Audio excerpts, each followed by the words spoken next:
ಈ ಅಜ್ಜನಿಗೆ ವಯಸ್ಸು 74. ಆದರೂ ತಮ್ಮ ಹಿರಿಯರು ನಡೆಸಿಕೊಂಡು ಬಂದ ಕುಲಕಸುಬನ್ನು ಮಾತ್ರ ಬಿಟ್ಟಿಲ್ಲ. ಇವರ ಮನೆಯಲ್ಲಿ ಇಂದಿಗೂ ಕೈಮಗ್ಗದ ಲಾಳಿಯ ಶಬ್ದ ಕೇಳಿಬರುತ್ತದೆ. ಈ ಕುರಿತ ಒಂದು ವರದಿ ಇಲ್ಲಿದೆ.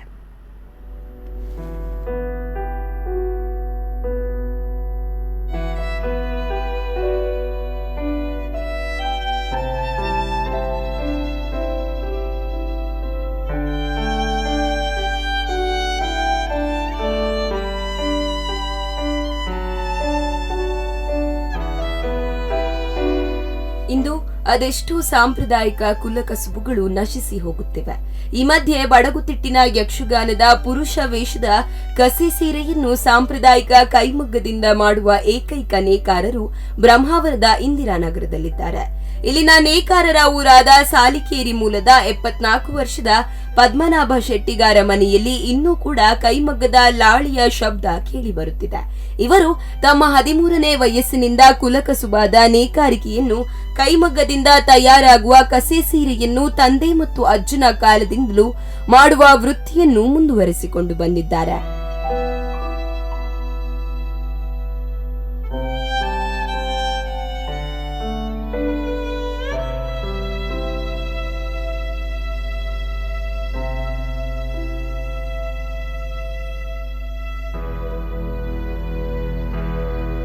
ಬಡಗುತಿಟ್ಟಿನ ಯಕ್ಷಗಾನದ ಬಹುತೇಕ ಮೇಳದವರು ಪದ್ಮನಾಭ ಶೆಟ್ಟಿಗಾರರಿಂದ ತಯಾರಾದ ಕಸೆ ಸೀರೆಯಿಂದ ಸಾಂಪ್ರದಾಯಿಕ ಕಲೆಗೆ ಜೀವ ತುಂಬಿದ್ದಾರೆ. 8.25 ಮೀಟರ್ ಉದ್ದ 50 ಇಂಚು ಅಗಲದ ಕಸೆ ಸೀರೆಯನ್ನು ಮಾಡಲು ಕನಿಷ್ಠ 2 ದಿನ ತಗುಲುತ್ತದೆ. ಒಂದು ಸೀರೆ ನೇಯ್ಗೆ ಮಾಡುವುದಕ್ಕೆ ಸಿಗುವ ಹಣ ಕೇವಲ 600 ಮಾತ್ರ. ಕೇವಲ 3 ಬಣ್ಣವಾದ ಹಳದಿ, ಕೆಂಪು ಮತ್ತು ಕಪ್ಪು ಬಣ್ಣದಿಂದ ಸೀರೆಯನ್ನು ತಯಾರು ಮಾಡಲಾಗುತ್ತದೆ. ಇಲ್ಲಿನ ನೇಕಾರ ಸಹಕಾರಿ ಮಾರಾಟ ಮಳಿಗೆಯಿಂದ ಇವರು ಸೀರೆಗೆ ಬೇಕಾಗುವ ನೂಲು ಮತ್ತು ಇತರ ಸಾಮಗ್ರಿಗಳನ್ನು ತರುತ್ತಾರೆ. ಹಾಗೆ ಸೀರೆ ನೇಯ್ಗೆ ಆದ ಬಳಿಕ ಅಲ್ಲಿಗೆ ನೀಡುತ್ತಾರೆ. ಆದರೆ ಕುಲಕಸುಬು ಸಾಂಪ್ರದಾಯಿಕ ಬದುಕನ್ನು ಕಟ್ಟಿಕೊಂಡ ಇವರ ಬದುಕು ಇಂದಿಗೂ ತೀರಾ ಕಷ್ಟವಾಗಿದೆ.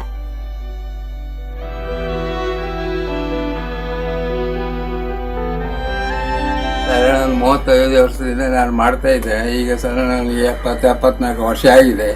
ಆದ್ದರಿಂದ ಈಗ ನನಗೇನು ಕೆಲಸ ಮಾಡಲಿಕ್ಕೆ ಆಗುದಿಲ್ಲ. ದಿನ ಹೋಗ್ಬೇಕಲ್ಲ, ಏನಾದ್ರು ಸ್ವಲ್ಪ ಕೆಲಸ ಮಾಡ್ತಾ ಇದ್ದೇನೆ ಅಷ್ಟೇ.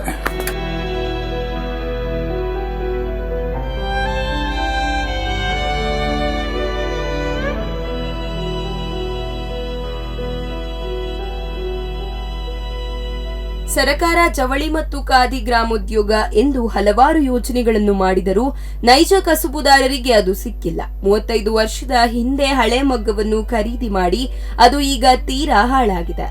ಮಗ್ಗವನ್ನು ಮಾಡುವ ಕುಶಲಕರ್ಮಿ ವಿಶ್ವಕರ್ಮರು ಕೂಡ ಇಂದು ವಿರಳವಾಗಿದ್ದಾರೆ.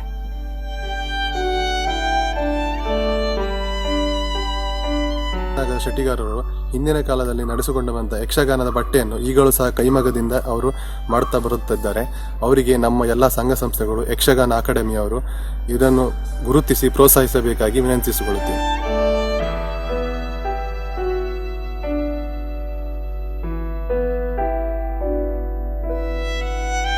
ಲಾಭದಾಯಕ ವೃತ್ತಿ ಅಲ್ಲದಿದ್ದರೂ ಕುಲಕಸುಬನ್ನು ಮುಂದುವರೆಸಿಕೊಂಡು ಹೋಗುವ ಮತ್ತು ಕಲಾ ಕ್ಷೇತ್ರಕ್ಕೆ ನೀಡುವ ಇವರ ಕೊಡುಗೆಯನ್ನು ಗುರುತಿಸಿ ಗೌರವಿಸುವ ಕಾರ್ಯಗಳು ಸಾರ್ವಜನಿಕರಿಂದ ಮತ್ತು ಸಂಘ ಸಂಸ್ಥೆಗಳಿಂದ ಆಗಬೇಕಿದೆ.